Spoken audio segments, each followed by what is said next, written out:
بسم اللہ الرحمن الرحیم۔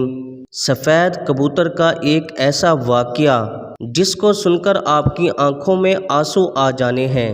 کبوتر کو لوگ بہت ہی محبت سے پالتے ہیں۔ آج کا واقعہ سننے کے بعد آپ کبوتر سے بے انتہا محبت کرنے لگیں گے۔ یہ واقعہ ہے ایک کبوتر اور حضرت امام حسین علیہ السلام کا۔ 61 ہجری 10 محرم کے دن کربلا میں حضرت امام حسین علیہ السلام کا سر مبارک آپ کے بدن سے جدا کر دیا گیا۔ جب پیارے نبی محمد مصطفیٰ صلی اللہ علیہ وآلہ وسلم کی شہزادیوں کو قید کر لیا گیا، امام حسین علیہ السلام کے غم میں آسمان بھی برس برس کے رو رہا تھا۔ 10 محرم کو ایک سفید کبوتر کربلا کے میدان سے گزر رہا تھا۔ کبوتر نے دیکھا کہ کربلا کی تپتی ہوئی زمین پر رسول اللہ کے نواسے کا جسم مبارک تنہا پڑا ہے۔ وہ کبوتر چیختا ہوا آسمان سے نیچے اتر آیا اور دوسرے پرندوں سے کہنے لگا کہ قیامت آ گئی اور پیارے نبی محمد مصطفیٰ صلی اللہ علیہ وآلہ وسلم کے نواسے کو کربلا میں شہید کر دیا گیا۔ رسول اللہ کا خاندان کربلا میں بکھر گیا ہے۔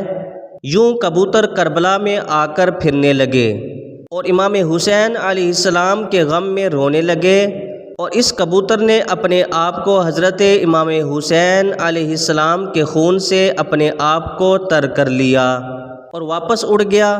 پھر وہ کبوتر اڑتا ہوا مدینہ شریف جا پہنچا اور طواف کی طرح پیارے نبی محمد مصطفیٰ صلی اللہ علیہ وآلہ وسلم کے روضے کے ارد گرد چکر کاٹنے لگا۔ اس کبوتر کے پروں سے خون کے قطرے ٹپک رہے تھے۔ مدینہ کے لوگوں نے جب اس کبوتر کا حال دیکھا تو وہ حیران پریشان ہو گئے۔ اس کے بعد جب ان لوگوں کو معلوم ہوا کہ کربلا میں حضرت امام حسین علیہ السلام کو شہید کر دیا گیا ہے، تو پھر معلوم ہوا کہ سفید کبوتر پیارے نبی رسول اللہ کے روضے پر کیوں آیا تھا۔ کبوتر یہ پیغام دینے کے لیے آیا تھا کہ رسول کے نواسے کو بے دردی سے شہید کر دیا گیا ہے۔ اللہ اکبر۔ اس لیے بزرگوں نے ارشاد فرمایا ہے کہ دنیا میں جو سفید رنگ کا کبوتر ہے وہ اسی کبوتر کی نسل میں سے ہے۔ اس لیے اللہ تبارک و تعالی نے ان کبوتروں میں اتنی شفا اور برکت رکھی ہے۔ تاریخ کی کتابوں میں لکھا ہے کہ مدینہ میں ایک گاؤں میں سیام نام کا ایک یہودی رہتا تھا۔ اس کی ایک بیٹی تھی جو بہت ہی خوبصورت تھی۔ اس کو اچانک ہی بوڑھ کا مرض ہو گیا، جس کی وجہ سے اس کے ہاتھ پاؤں اور آنکھوں نے کام کرنا ختم کر دیا۔ وہ لڑکی نابینا ہو گئی۔ اس لڑکی کو دیکھ کر اس کے رشتہ دار اور محلے کے لوگ اس سے شدید نفرت کرنے لگے۔ لوگ باتیں کرنے لگے کہ کہیں یہ مرض ہمیں نہ لگ جائے۔ وہ یہودی اپنی بیٹی کو لے کر اس شہر سے دور چلا گیا۔ ایک باغ میں جا کر اس نے اپنی رہائش کر لی۔ وہ یہودی سارا دن شہر میں کام کرتا اور واپس شام میں اپنی بیٹی کے پاس آ جاتا۔ ایک دن ایسا ہوا کہ وہ یہودی اپنے کام میں اتنا مصروف ہو گیا تھا کہ وہ شام میں اپنی بیٹی کے پاس نہ آ سکا۔ لڑکی پریشان ہوگی کہ اتنا وقت ہو گیا ہے اور میرا والد ابھی تک نہیں آیا۔ وہ اپنے والد کو ڈھونڈتی ہوئی ایک درخت کے نیچے جا پہنچی۔ لڑکی نے محسوس کیا کہ اس کے آس پاس ایک پرندے کی چیخ بھری آواز آ رہی ہے۔ اس آواز میں اتنا درد تھا کہ وہ لڑکی اس آواز کو سنتے ہی اور آواز کا پیچھا کرتے ہوئے گھسیٹتے پسیرتے اس درخت کے نیچے جا پہنچی۔ حالانکہ وہ لڑکی دیکھ نہیں سکتی تھی، لیکن اس لڑکی نے پھر بھی اپنا سر اٹھایا اور درخت کے اوپر دیکھا۔ وہاں پر ایک سفید کبوتر بیٹھا تھا جس کے پروں سے خون کا قطرہ گرا اور لڑکی کی دائیں آنکھ پر جا گرا۔ اس خون کے قطرے کا گرنا تھا کہ امام حسین علیہ السلام کے خون کی برکت سے اس لڑکی کی آنکھوں کی روشنی واپس آ گئی۔ وہ لڑکی اپنی ایک آنکھ سے دیکھنے لگی، ایک اور خون کا قطرہ اس کی دوسری آنکھ پہ بھی گر پڑا۔ خون کی برکت سے لڑکی دونوں آنکھوں سے دیکھنے لگی۔ لڑکی بہت ہی خوش ہو گئی اور ساتھ میں حیران بھی ہو گئی۔ جب لڑکی نے اوپر درخت میں دیکھا تو ایک کبوتر خون سے لتڑا ہوا تھا۔ خون کے کچھ اور قطرے لڑکی کے جسم کے اوپر بھی گر گئے تھے۔ ان قطروں کو اس لڑکی نے اپنے جسم کے اوپر مل لیا اور اس کا پورا جسم ٹھیک ہو گیا۔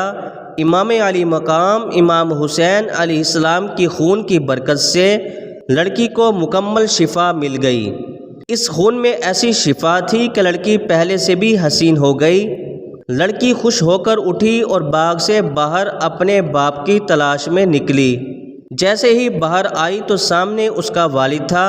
اس کے والد نے اس لڑکی سے پوچھا کہ اے لڑکی تم کون ہو؟ یہاں میری ایک بیٹی رہتی ہے، جس جگہ میں اس کو چھوڑ کر گیا تھا وہاں وہ موجود نہیں۔ کیا تمہیں پتہ ہے کہ میری بیٹی کہاں ہے؟ لڑکی خوش ہو کر رو کر بولی، اے بابا میں ہی آپ کی بیمار بیٹی ہوں اور اب میں صحت یاب ہو گئی ہوں۔ یہودی یہ سن کر اتنا خوش ہوا کہ اس کی آنکھوں میں آنسو آ گئے۔ خوشی سے اپنی بیٹی کو گلے لگایا اور بولا، اے بیٹی تجھے اپنی آنکھوں سے دکھنے کیسے لگ گیا؟ اس کی بیٹی نے اس کو پورا واقعہ سنایا۔ وہ لڑکی اپنے باپ کو اس درخت کے نیچے لے گئی۔ یہودی نے کبوتر سے کہا، اے خوبصورت پرندے تیری اس دردناک آواز کے پیچھے وجہ کیا ہے اور تیرے پروں سے یہ مبارک خون کس کا ہے جس کے خون میں اتنی شفا ہے؟ کبوتر نے جواب دیا کہ یہ خون محمد صلی اللہ علیہ وسلم کے نواسے امام حسین علیہ السلام کا ہے، جس کو ظالموں نے کربلا میں شہید کر دیا ہے۔ یہ اسی خون کی برکت ہے۔ یہودی یہ سن کر اسی جگہ پر مسلمان ہو گیا۔ جب کوئی بھی اس یہودی سے مسلمان ہونے کی وجہ پوچھتا تو یہودی پورا واقعہ تفصیل سے ان کو بتاتا۔ سلام ہو پیارے نبی سرکار دو عالم پر، سلام ہو محمد صلی اللہ علیہ وآلہ وسلم کے خاندان پر، سلام ہو اس پاک خون پر جو کربلا کی تپتی ہوئی زمین پر بہتا رہا رسول کے دین کو بچانے کے لیے۔ پیارے نبی کے خاندان نے اپنی اور اپنے پیاروں کی قربانیاں دے دیں، ہمیں کوئی قربانی بھی نہیں دینی پڑی اور اتنی آسانی سے ہمیں اسلام مل گیا۔ ہم بھی کیسے لوگ ہیں پھر بھی شکر ادا نہیں کرتے اور نماز نہیں پڑھتے۔ اللہ تبارک و تعالی ہم سب کو نماز پڑھنے کی توفیق عطا فرمائے اور نیک اعمال کرنے کی توفیق عطا کرے، اور ہمیں اہل بیت اطہار امام حسن امام حسین رضی اللہ عنہما کی سیرت پر عمل کی توفیق عطا فرمائے۔ اللہ پاک نے ہمیں جتنی بھی زندگی عطا کی ہے ہم اس کو اللہ پاک کی شکر گزاری اور اطاعت گزاری میں لگائیں، آمین۔